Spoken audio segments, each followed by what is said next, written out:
How do you overcome imposter syndrome and step into leadership? In this video, we're going to talk about this dreaded problem that so many are experiencing, where you feel like you don't have a voice, you don't have a right to be at the table, where you might be found out, and you question on whether or not you're actually good at what you do. And then we're going to step into talking about what does it mean to step into leadership, assume a leadership position, and convince others that you have a right, not just for a seat at the table, but to own the table. My name is Beate Chelette. I am the growth architect. I work with visionaries and leaders who want to scale their impact and grow their authority. So there are conflicting ideas about imposter syndrome. Some people think it's like totally made up stuff, but the reality of it is you and I, and probably everybody we know, have had this moment where you sit somewhere and you go, I know what I'm doing, but can I really be the boss? Can I really run this project? Can I really ask this much money for what I think I'm worth? What if somebody finds out that I am really not that good? And then you start to have this cycle of self-doubt that creeps in, and you feel bad. Oftentimes you may be up at night where you then are very angry at yourself for having not been perfect, not done everything to your high standards, where you may have said something stupid, or you perceive you have said something that wasn't that smart, and you're just starting to get really mad at yourself for not being perfect. So let's talk about this here in the context of a book I wrote that's called Happy Woman, Happy World, in a concept I have called the superhuman paradox. The superhuman paradox says that you are taking the best attributes of 10 of your friends, the one thing that they perfected, and you somehow seem to think that you have to be now the one person that incorporates all of these 10 things together. Because if Cheryl is a great cook, and John has a smoking hot body, and Sammy is the best parent available, and Sonia does award-winning cookies for the PTA bake sale, you think that somehow you need to be doing all those things. Whereas if you really look at them, they're good at this one thing and not at all 10 things, but you think you need to be good at all these 10 things. So you need to really let that go. Imposter syndrome comes from you constantly questioning on whether or not you have a right to be at the table. So the way I look at it as the growth architect is I work with a lot of leaders. And the further up the ladder you go, or the more you know, the more you realize you really don't know.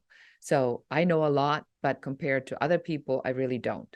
And if I look at subject matter experts in the things that I am not a subject matter expert in, compared to them, I really don't know what I'm talking about. So does this make me an imposter? No, it makes me good at what I do, putting all the things together.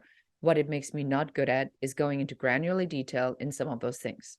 So stepping out of this imposter syndrome and into your leadership position starts with you getting very, very clear at what you're good at.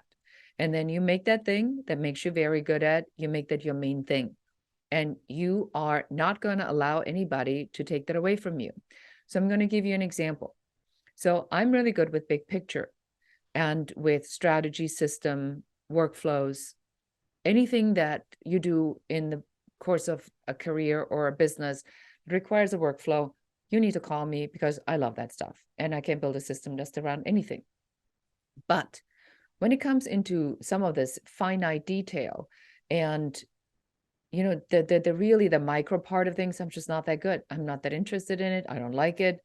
I don't want to, and I don't really want to do it. I mean, I'm kind of okay, good at some of these things, but I'm certainly not the specialist. So if I were to go now into society, the way society has been programmed, which is the performance reviews, is going to school, it's the job of everybody to find out what you're not good at, and then poke the finger in that gaping hole in the wound and say, you are not good at this one thing. Now, you already know you're not good at this, and this might be math, it might be writing, it might be arts, it might be Excel pivot tables, it might be certain things in your career right now. But because everybody's so used to finding things that you don't know how to do, they go and they wreck their brains to call out the thing that you're really not good at, completely disregard all the stuff that you're great at, and then proceed to tell you that you need to improve areas you're neither interested in, nor you like doing, nor have any natural talent in, nor really want to do. So that's not leadership. That is when you stay in this constant circular motion of just despair and nobody loves me and I can't believe they're doing this to me and they're so unfair. All they ever do is call out what I'm not good at, but I'm so good at these other things. That's when you need to claim leadership. Leadership is when you now step up and you say, Excel pivot tables? I don't think so. Susie on my team, she's excellent. She loves it. She's brilliant.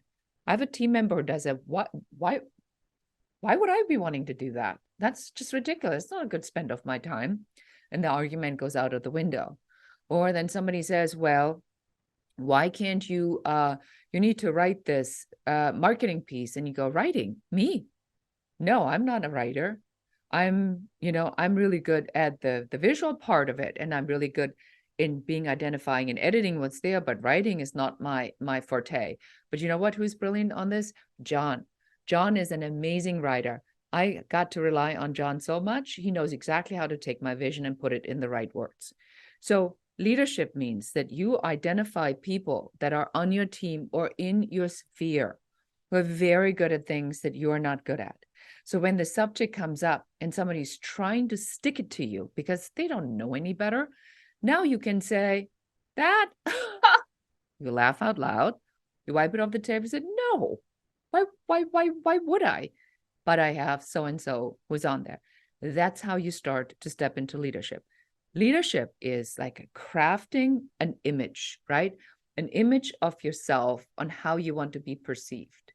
Do you think the CEO of the company, do you think that Jeff Bezos wrote this advertising copy when he was still the CEO of Amazon? Absolutely not. You think that any of the CEOs does all this stuff? You want to be the boss. You need to do less, and you need to do more of the big picture person. So you craft that image that you want to be, and then you proceed to become that. And that's how you step out of the imposter syndrome into leadership. I hope this helps you. Let me know what you're taking away from it. Put it in the comments. I love to hear from you. If this resonates, will you do me a big favor? Help me grow my channel, help me grow my reach, and share this with one other person that you maybe have had just this conversation about imposter syndrome and help them maybe with this message. Thank you so much for watching. This is Beate Chelette, the Growth Architect, and goodbye.